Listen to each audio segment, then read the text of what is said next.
Go. So, yeah, if we were going to do all the prep, it would take probably an hour just to get it into the microscope.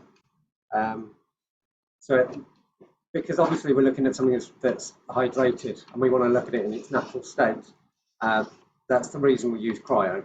So the cryo maintains it in its hydrated state. So I want to share the PowerPoint. So I'm doing it on a touchpad and it's all very slow. So pretty much what we've got. So this shows essentially a lump of cheese, which we didn't have any ice cream, but a lump of cheese on the stub, and then that stub goes into liquid nitrogen. Oh, I've got sound and everything. So this liquid nitrogen, I'll pause it for a second. It's quite difficult to see, but liquid nitrogen is normally at about minus 180, 190 degrees. It's on autoplay for some reason. Okay.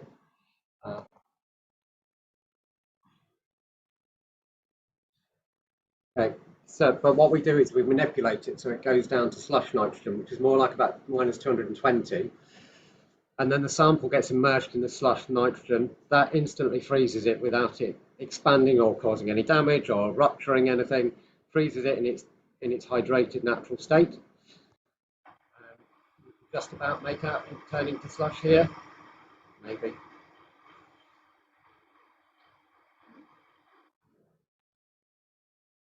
Then, so the sample then gets immersed here. Sample's on the end of this rod, gets pushed down into the liquid nitrogen, gets frozen, then gets transferred into a chamber, which is all frozen as well and under vacuum. So the whole thing's maintained all the way through at very cold temperatures. We then fracture it so that we can get an image of the surface that hasn't been exposed to any ice or anything else. So we do that with essentially a scalpel blade on a stick. Very technical. This is somebody much better trained than I am doing it. So you wave the stick at it, it knocks the end off. Then we have to get rid of any potential ice, so we sublimate it. And what that does is it raises the temperature up to about minus 90 degrees instead of minus 186 it would be at normally. Then we sputter coat it. You can see why it all takes so long. We sputter coat it so that it's conductive.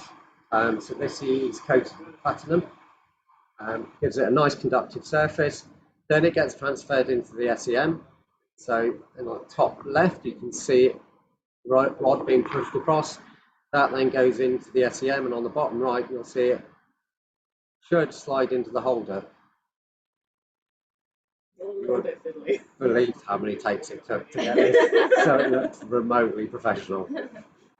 It's a very long, wiggly stick with a sample on the end of it, and it takes quite a while. But there it is. So there it's loaded into the SEM, and the stage that it's mounted on is also cooled to minus 140 degrees. So the whole thing is maintained at temperature all the way through. And in theory, the whole thing stays frozen and stays in its natural state. So for foodstuffs and things like that, it's great. You can see how things are without being dehydrated, which is something we normally have to do. So essentially, okay. We'll start sharing on the microscope screen. Okay. In there somewhere. That's all right. I'm an old hand at this now.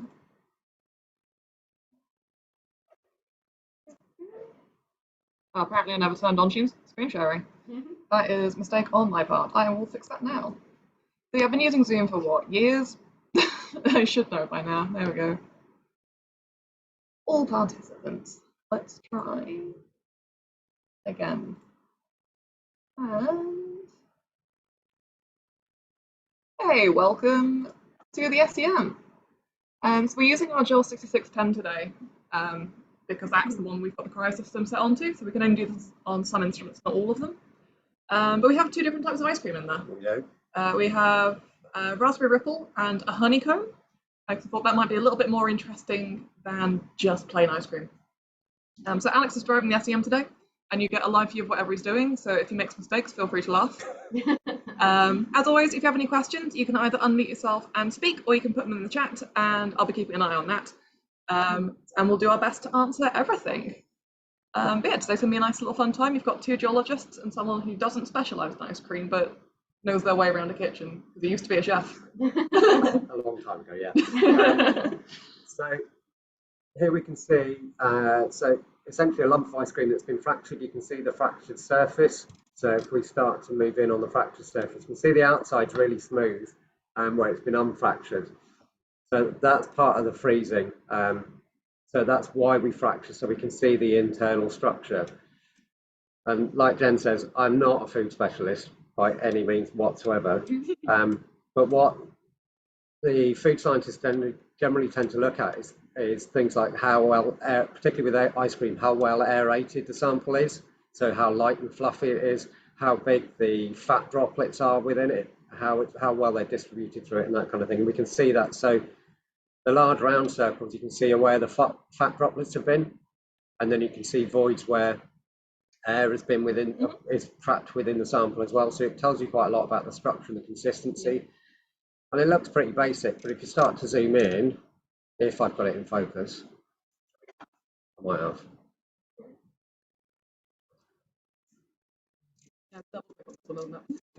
All the instruments have a different way to focus the screen, or to center the screen. So on some of them it's a shift double click, some it's a control tab click, others it's right click. This one is double click, and we always get them wrong.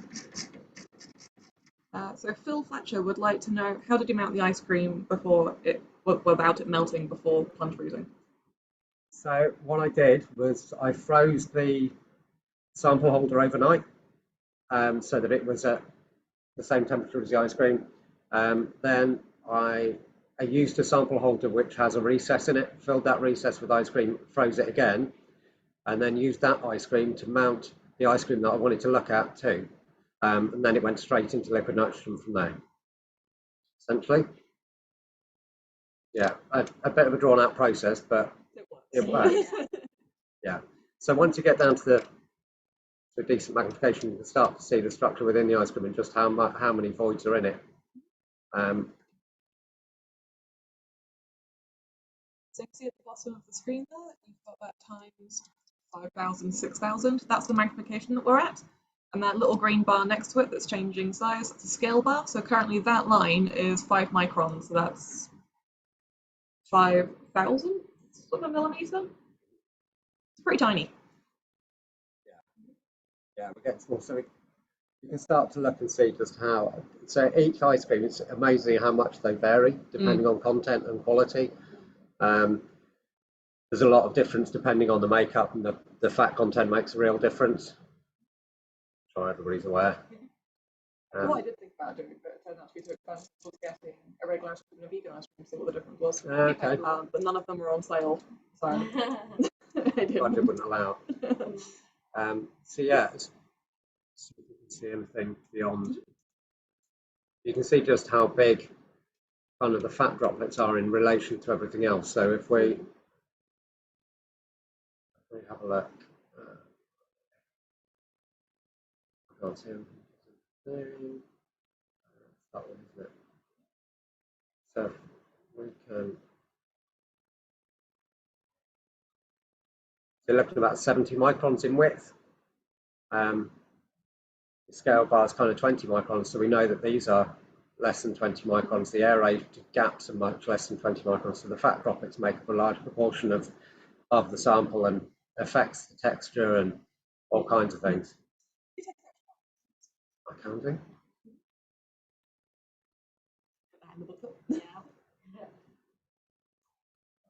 So the instrument we're using today is a tungsten source. So it's basically, imagine like an old-fashioned light bulb. It has a little tungsten wire in there, and that's what's producing our electrons. So today we're working at 5,000 volts, which isn't very much, but you don't need to electrocute ice cream too badly.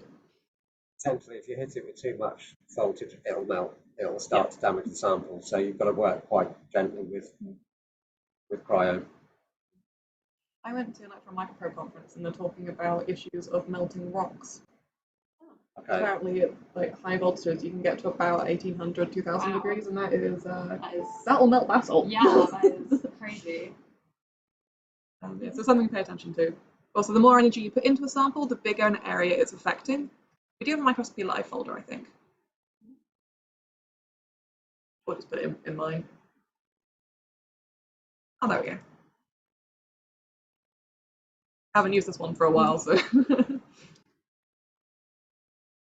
If anyone's interested as well, the ice cream we're looking at today is Kelly's branded. So obviously that will probably differ a lot to other ice creams as well. Yeah. We aren't affiliated. We're not sponsored. The brands of ice cream are available. Yeah. And I was buying ice cream as soon as Sainsbury's opened, so there wasn't a whole lot of choice. Yeah. It looks nice though. I also bought two that I thought I will actually eat these for lunch. Yeah. So this is the, did I say this was the raspberry ripple or the honeycomb? I think we worked out this was the raspberry Yeah. ripple. It's the raspberry ripple. So there isn't really any sign of the ripple. Well, yeah, you'd expect to see kind of the sugar crystals within it. So let's move over here and have a look and see. Massive great void in the middle of it. Oh, that was fun. I wonder if the syrup almost acts like a plane of weakness. So as then when you fracture it, it just sort of pops off along It's there. possible, yeah. There's very logical differences, as my geology brain provides. Things that Alex uses a little sort of zoomed in window to get the focus right. Basically, it just works quicker than scanning across the whole thing. If you're just looking at a small area, it's just much easier. It tends to cause less damage to the sample as well, and particularly when we're looking at samples that are kind of at risk of being damaged very easily. A reduced windows, you can see it's charging where I've just zoomed in. So on that bright splotch there is a little charging effect. So charging is what happens when you don't have a properly conductive surface. All the electrons from the beam kind of build up in an area and they get bright splotches. If it's really bad, it can make your image drift. And it's something that we generally try and avoid. So working at a low voltage and low probe current is a good way around that. And also just not staying in one place for too long on a sensitive sample. That's fine, I've seen worse. Yeah, with cryo you always get some charging. Even most published images will have some charging effect in it. Yeah, I'm surprised that there isn't signs of sugar crystals or just from the syrup.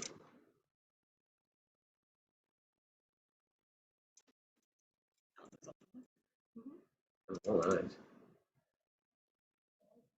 Let's just hope we don't find something really unpleasant. But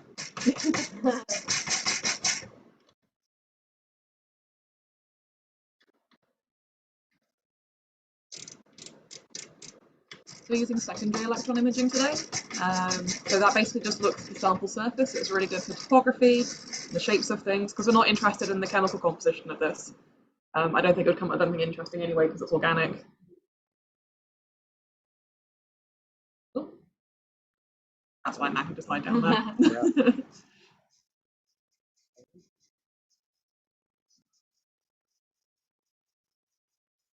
What Alex is doing here is just shifting around the stigmation. So you can kind of like jiggle the shape of the beam around a little bit and make a slightly rugby ball shape, make it rounder. And that's part of just getting an image in focus properly, is making sure it's the right shape for what you're trying to look at. So you'll hear lots of dial sounds as Alex sort of spins things and does stuff. I quite like the dials on this one though. Yeah. Make that as I go along. Yes, we've had this instrument for about 10 years. It had its 10th birthday recently, and it's still really good. It is. Yeah, creates really lovely images. We do have chemical analysis attached to it as well. It's just not particularly interesting for ice cream.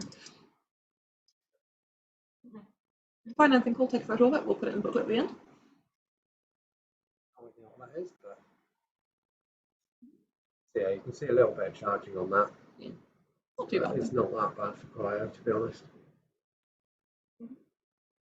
Chances are that's a bit of debris, probably from where I've chopped it with a knife. Or yeah, really fine structures though.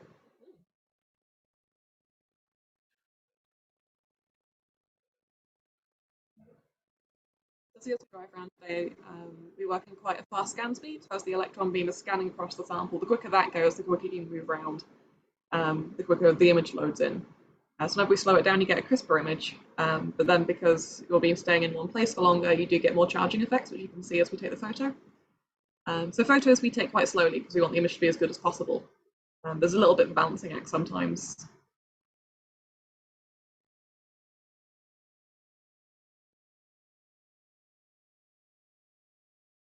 Let it run through. It's a very slow photo.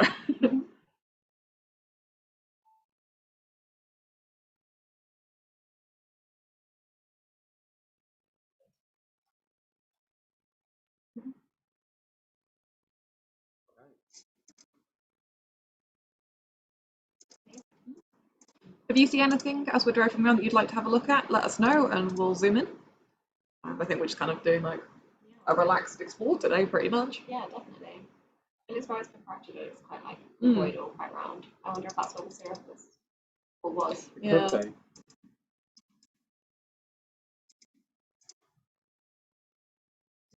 That's quite a smooth bit next to like quite a bubbly bit.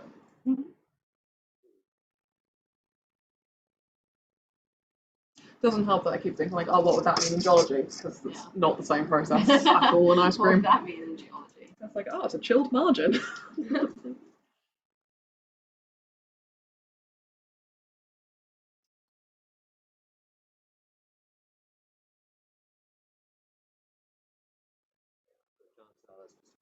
Yeah. By chopping it open.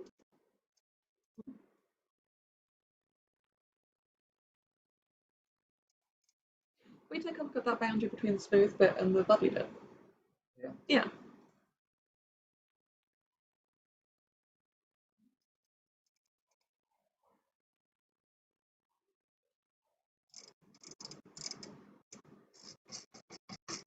Just get some fun textures.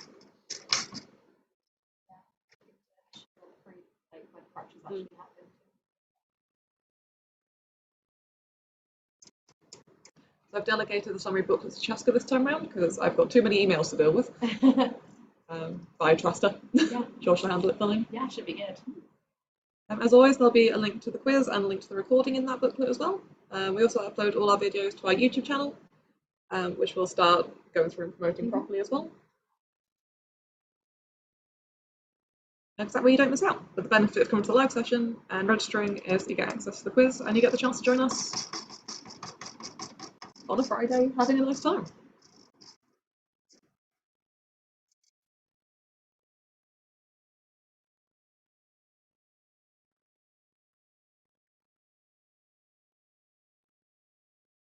The benefit of secondary electron imaging is you actually get quite a good depth of field with it, so you can be quite arty with some of the photos that you take. So I've got loads of like the foreground out of focus and like the middle ground in focus.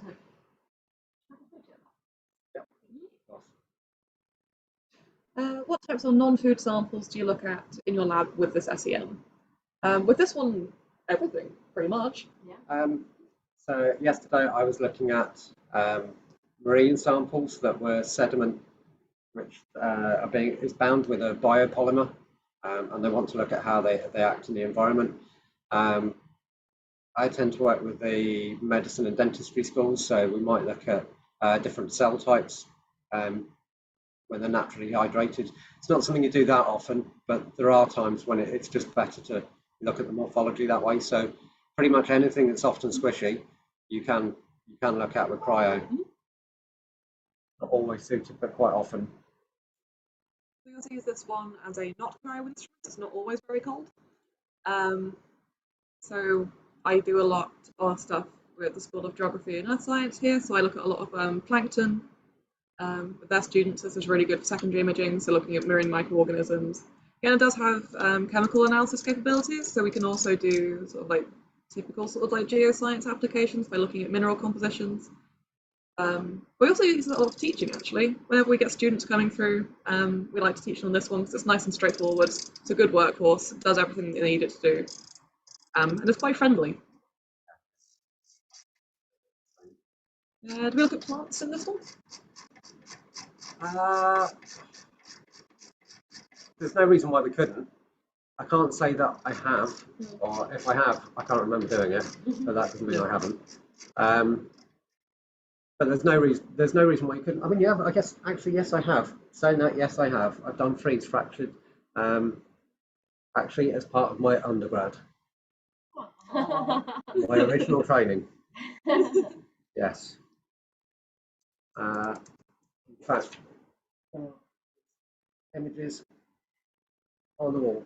Oh, they're yours. They're not mine, Oh. but they're exactly the same thing. Yeah. That's Wow, quite cool. that is so like That's so such a angular. sharp boundary. That's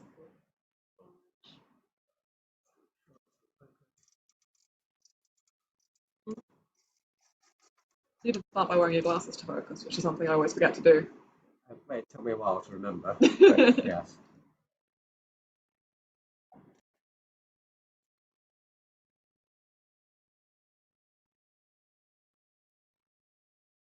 So this will be our last Microscopy Live for the academic year. We're taking a break over August so we can get ourselves organised for September. There'll be a few changes to Microscopy Live based on the feedback we've been given over the past few months. So we'll be moving to an every other month event series. We're also going to try and tie it in with school curriculums, or if there's anything anything important happening, we'll try and do something similar. Yeah. I think our current plan for September is to kick off with some work that Cesca and I do, show you some cool compositional stuff because we've not done EDS for a while. Yes, we haven't got anything properly organised yet, but there'll be an email and an announcement on our social medias about it as and when we get sorted out. No Microscopy Live next month. We're having a break to deal with all the admin of it mostly. Yeah. Give us time to get t-shirts as well. Yeah, definitely. A few weeks ago, we took part in a outreach event, and we learned that they actually do a little bit of SEM in the GCSE curriculum now, so it'd be quite cool to try and tie that in with when they do that as well. Yeah. We can work that out. They work out what they're learning and do something similar. Yeah. I don't think electron microscopes were even mentioned when I was in school. No, they definitely weren't for me either. I'm sure they were invented when I was in school.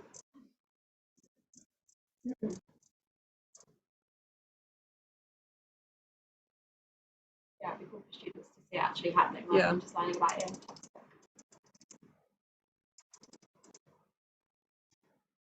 Can you image snowflakes with the setup?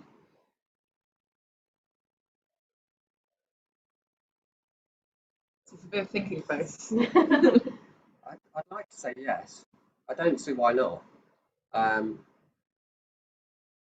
Make the rest of the It's lab the very cut. cold as well. It's the bit between producing the snowflake and getting it into the liquid nitrogen. If you can catch it on something cold enough, then I don't see why not. You can kind of artificially do it to a degree. But you've got to be careful that you don't lose the whole thing during the sublimation process. I would say you probably can, but it would take a huge amount of trial and error and frustration and swearing to get it done. But I dare say you can. There's somebody out there who's like needs some attempts. There probably is. I'm not going to try it because It also doesn't snow in Plymouth particularly, so Yeah. not very often now. No. we keep our lab at a toasty 20 degrees, which is not ideal.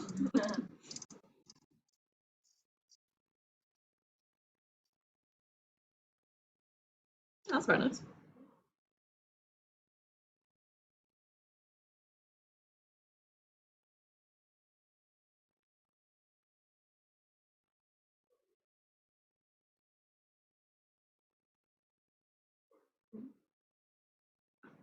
Give a photo of that as well, do that.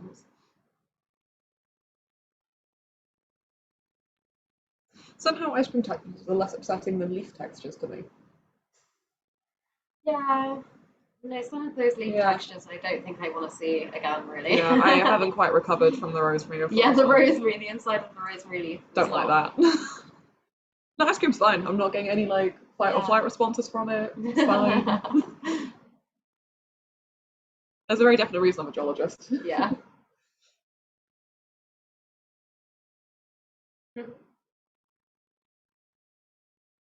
What's been your favourite thing to cryo so far?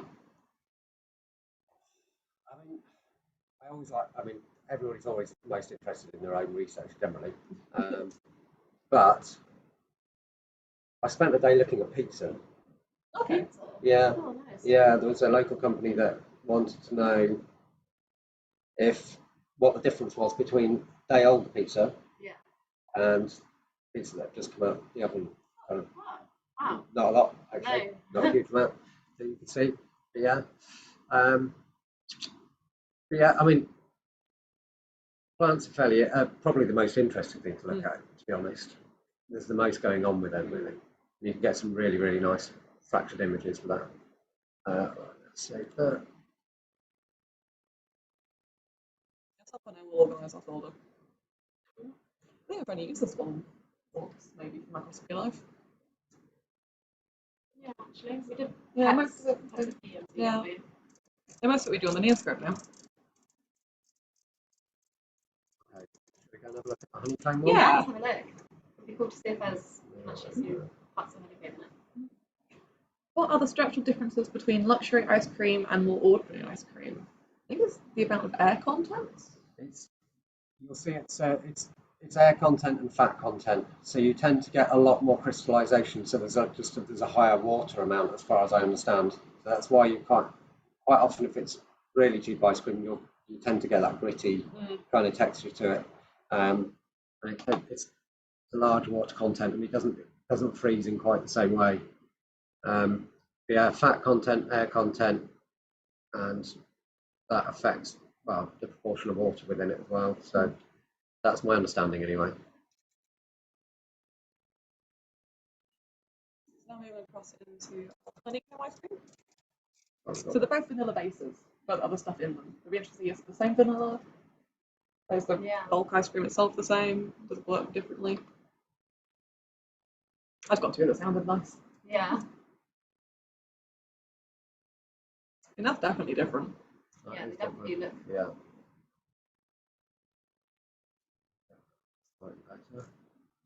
It's quite cool.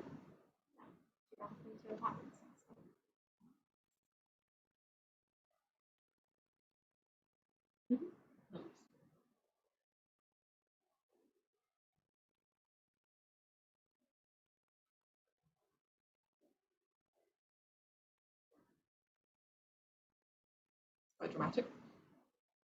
Yeah, there's quite a lot going on there. Yeah. It's way more angular. I wonder if there's like little chunks of honeycomb. I would think this probably is the honeycomb. Yeah, looking at the shape the of structure of this. Yeah. Especially one like where the camera is now. That kind of looks like it's got honeycomb texture from this far away. Have a zoom in. Have a look.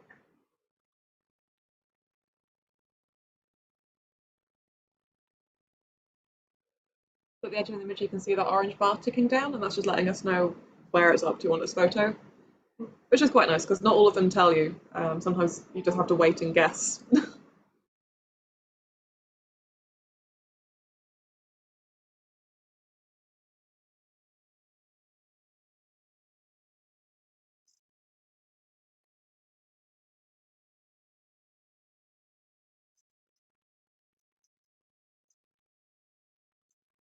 And that looks honeycomb. Yeah, it does look like it, doesn't it?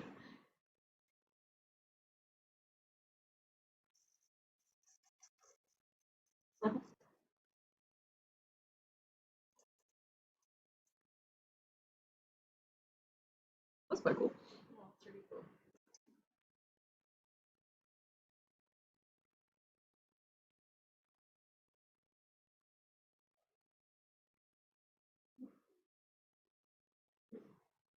Yeah, I think that's really fine structure. Yeah. Could you grab a picture Look of at that too? Yeah. That's really Well, cool. the structures here as well. That. Yeah. That's so tiny. Yeah.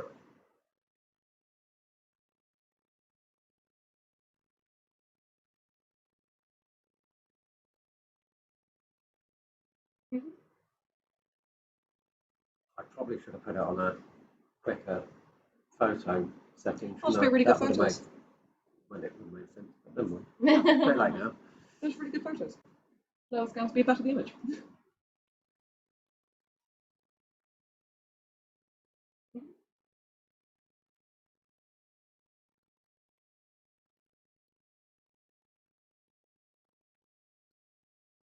So we've also got this live camera view inside the microscope as well.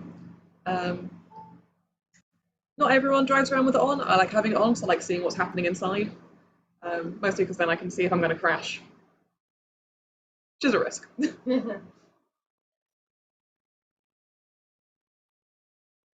As I imagine the last thing I want to do is fill the aperture full of ice cream. Yeah. That'd be a nightmare to clean at the very least. It's quite a difficult one to explain to the Yeah. engineer as well when you come down. Do you zoom in on the smaller texture, the one that you're pointing at? Down here? Yeah. Yeah. And that's quite cool to look at.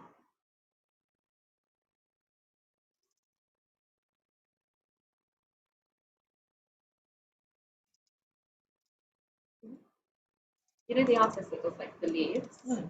That's gonna be those vibes. Yeah, I get it. Yeah.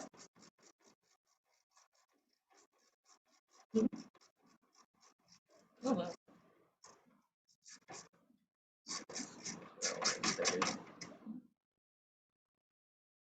That's been damaging the sample a little bit.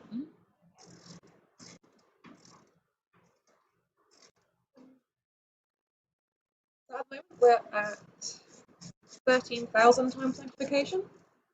So you can see that kind of in that sort of toolbar at the bottom of the SEM image. We've got our magnification down there next to our scale bar. So most of the stuff I do as a geologist is maybe sort of like 300 times magnification maximum. Rocks are pretty chunky. Yeah, for everything else, much higher magnification. So for me, it's very exciting to be able to do things at like more than 2,000 times. Yeah. I very rarely have to. That's very weird. Still a little bit sticky, but I'm a little bit wary of spending too much time on it Yeah, because it'll start to definitely. degrade and move the sample. Yeah. It's such a fine structure. Yeah. That's cool though.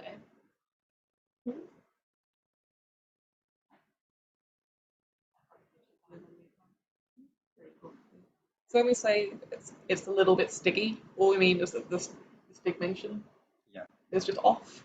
I always get stigmation and stigmata the wrong way around, and I always say the wrong one. Slightly different. Yeah. Yeah, it's just the beam's not quite in the shape that it should be to get the perfect image. But if we spend too long trying to put it right, then we'll damage the sample. So there's a balance to be had when you're looking at samples that are easily damaged. Sometimes good enough is good enough. Yeah. Pretty cool though.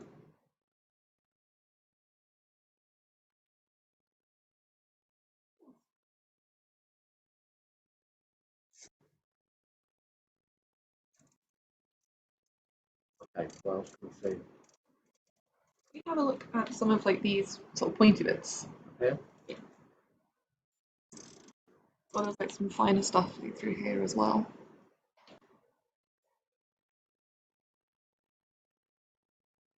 Oh, that's suspended in midair. We'll give it a go. As soon as we get that on the beam, that might disappear in a cloud of ice creamy.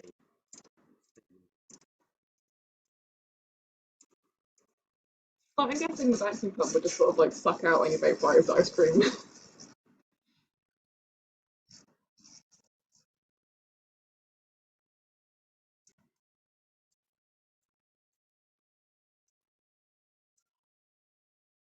I'll do. Yeah, so, well, essentially that's debris. Yeah.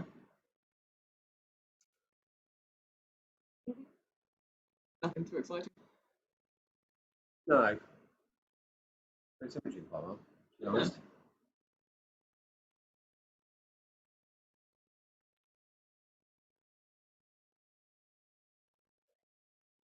Okay. Can you zoom in on just like the base of the ice cream and see if it looks any different to what we were looking at earlier? Yep. So, Quite a nice bit.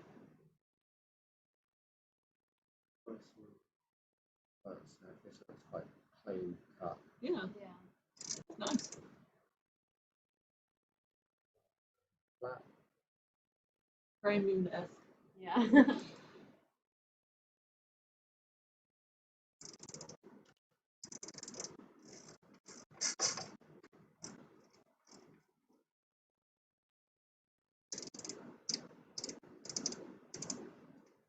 So many really fine textures in it. Yeah. Kind of looks. That's really It cool. looks quite different to Yeah. the other one, Raspberry Ripple. Yeah, it does, doesn't it? Yeah. Yeah. It's quite feathery. You go to that one as well, please. Yeah, please. Thanks, Alex. So nice not being in charge of the instrument. My least favourite thing about Microscopy Live is people watching me fail to focus an image for an hour. And sometimes don't realise, and I'm going back through them later and like, nothing is in focus. I swear I am actually good at SEM. I just need to wear my glasses.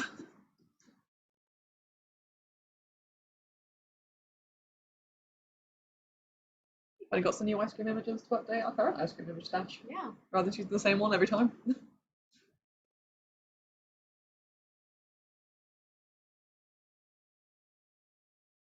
there anything that you want to cryo? I'm trying to think of a diplomatic answer there without saying my children.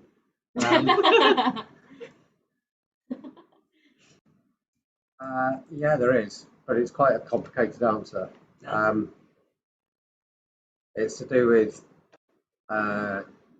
creating 3D tissue culture models. Oh, cool. That'd be really cool. So within a gel matrix, essentially, where you've got lots of different cells going and interacting with bacteria, but within a gel matrix. But you have to keep the gel hydrated, and then you can image it, cut through it, and see where the cells are and what structures they're forming. Yeah. So yes. Cheese. Yeah. I know we've definitely done cheese before. I remember seeing some images of it, but I've seen blue cheese done. I think I did technically have some cryo training on some blue cheese. yeah.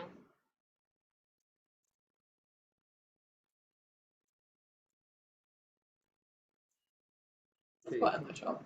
Cheese is quite a good one because you can see lots of the bacteria and everything that's making up the rind, and yeah, it's quite The mold always a fun one as well. yeah, there's always lots going on.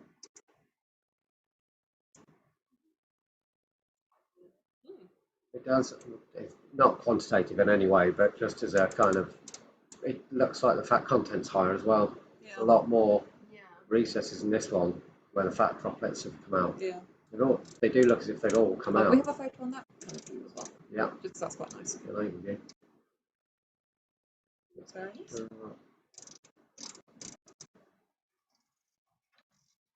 So one of the main things about SEM is making sure everything's in focus. So every time you move to a new area, you have to refocus things. Even when you're dealing with flat samples, because nothing is actually flat. So even like geological thin sections, which is sort of like a 30 nanometer slice of rock, or it's 30 microns or something. 30 micron slice of rock on a glass slide should be flat. They never actually are. One side will always be out of focus. So we spend a lot of time refocusing, checking all the stigs are fine. Especially on a 3D sample. Yeah.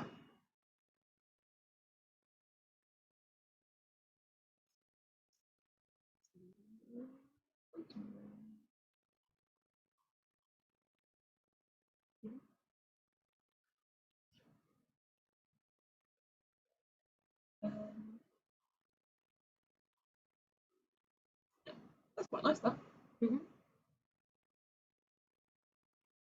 Anything that you want to cryo? I feel like before this, I probably would have said ice cream, because I've seen you guys do it before, and I was like, ooh, that looks fun. I don't really know. Just like loads of different foods, I think would be quite cool to compare. I'll put a mango in. That would be I think fun. mango could be fun. Yeah, I feel like pineapple could be quite cool, especially like the outer bit of it as well, like the kind of skin of it. Yeah. Yeah, I think as a lab we tend to gravitate towards dairy products because we all like cheese. Yeah. And you get a good amount of variation in cheese as well, I feel. Yeah, definitely. Like strawberry could be quite good. Yeah, and you've got like little seeds. Yeah, I imagine that would fracture easily as well, but it could end up actually being a solid block of ice. Maybe not.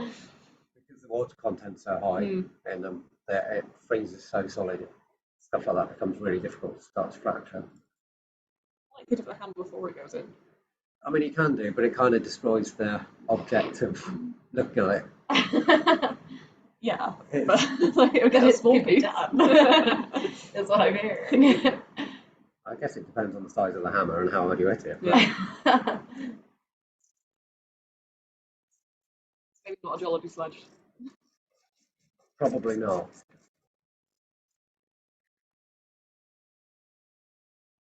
Did this honeycomb one also have any syrup in it, or was it just chunks of honeycomb? No idea, actually, I'll go check.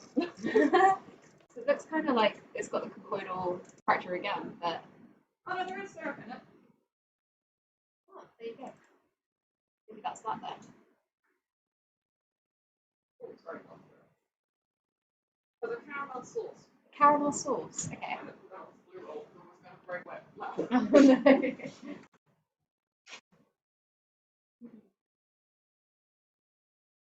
It's good to get food like that as well.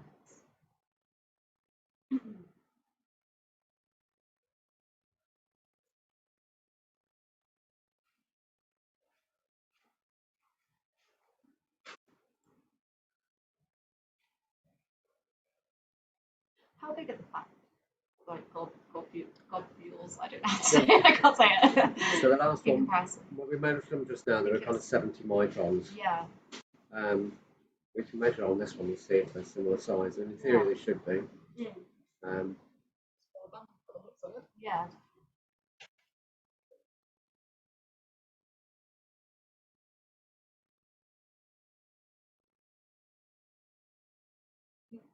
Not like using them just for our new promotional material. Yeah. Update our ice cream pictures.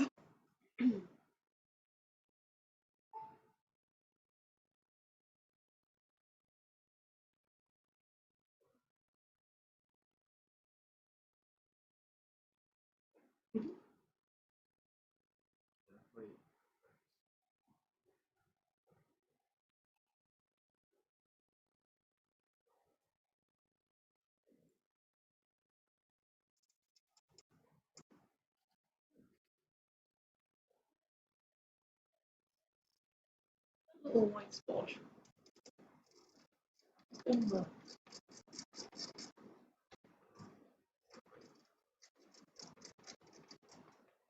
It looks like it's something on. Yeah. It's Yeah. just a bit of debris off the thing. It's just a bit. Yeah. I was like, oh, sugar crystals. No. Yeah. That's small. So we're asking. Oh, get rid of that one.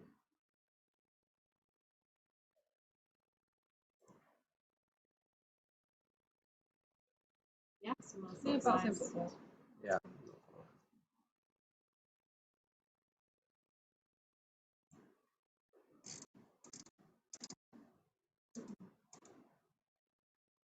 That looks like a tube picture.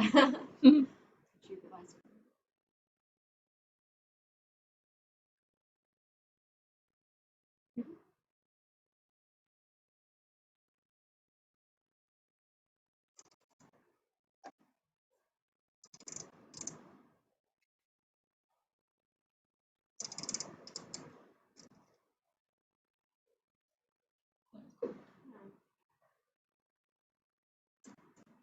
Satisfyingly smooth. Yeah. Simple,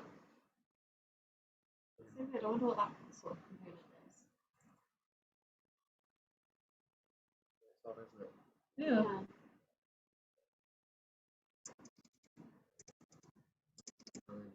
Fine kind of milk protein structure underneath.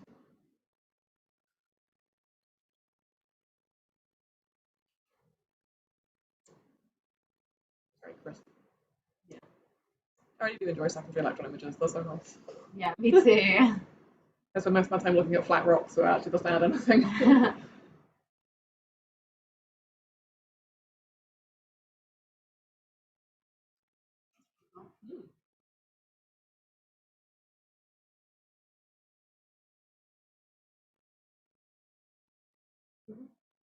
Yeah, the textures look like they have a lot more kind of an order to them, especially the picture that we took previously, the one with all the kind of like they almost have like orientation.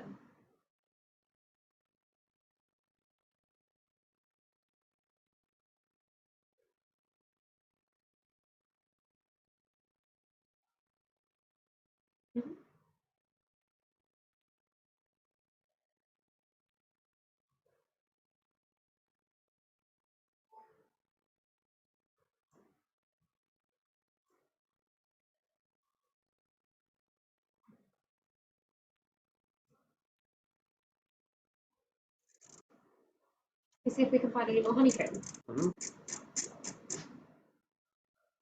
So,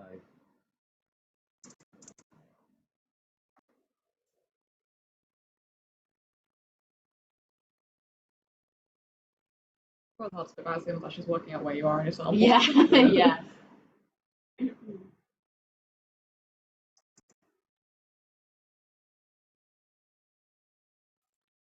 Trying to remember where you've been as well. Yeah. I assume because it's with cryo, you can't do the SNS capture like you would. not really, no. Because of the way the stage is mounted. And Yeah.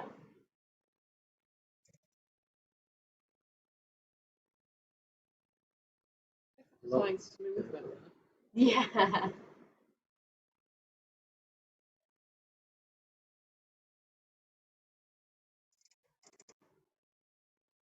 could be. Yeah. A lot of debris. Yeah. In there, Pointy. but it is. Look.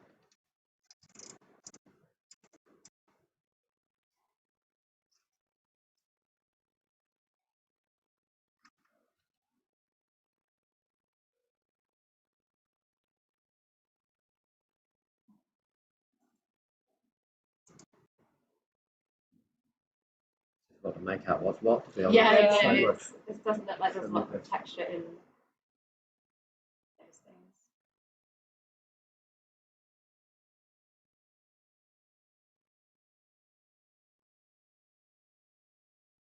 Might turn out that none of us know what honeycomb looks like in SEM as well. Yeah. Yeah. That was a nice shot boundary on the side though, like next to it.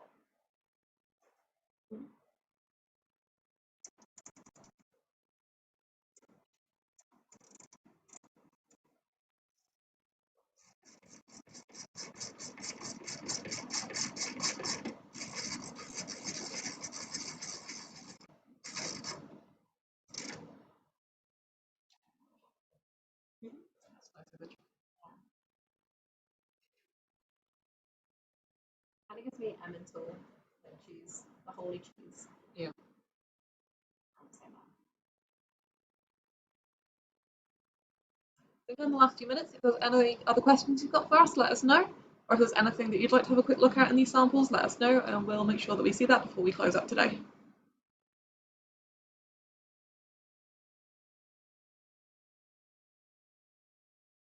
As a reminder, there'll be no Microscopy Live next month, but we'll be back in September. It'll still be the last Friday of September.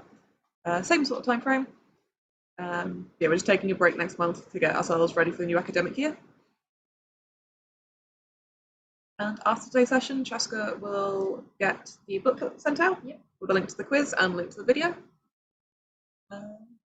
And yeah, we'll get last week's prize posted out this afternoon, I think. Nice productive day, and we'll eat some ice cream because you can't buy an SEM-sized bit of ice cream because you need maybe a centimetre. So we now have 2 quite large tubs to get through, and there's not a whole lot of freezer space, so yeah. Unfortunately, for the greater good, we have to eat. Can't let it go to waste.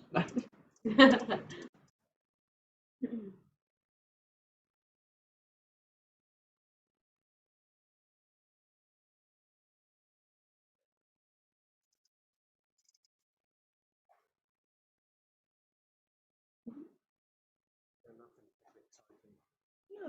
But Yeah.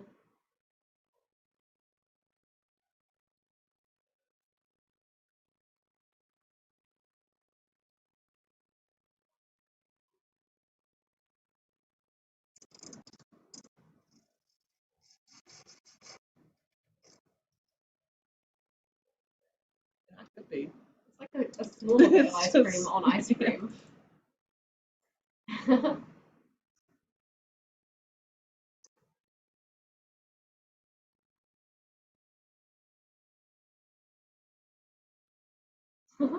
so random.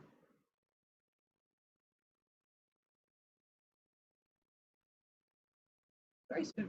Yeah. it's probably a bit of the outer surface that's fractured off. Why it's 6 feet, yes. Yeah, that makes sense.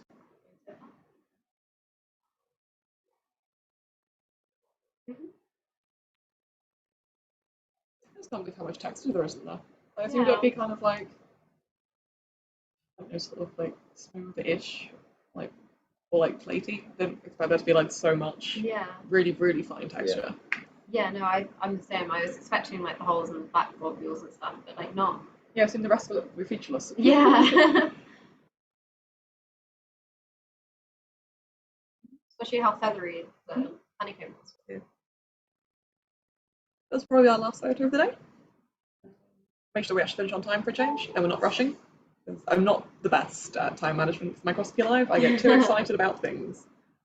And yeah, 14 images from Cryo seems pretty reasonable for an hour. Yeah, that's good.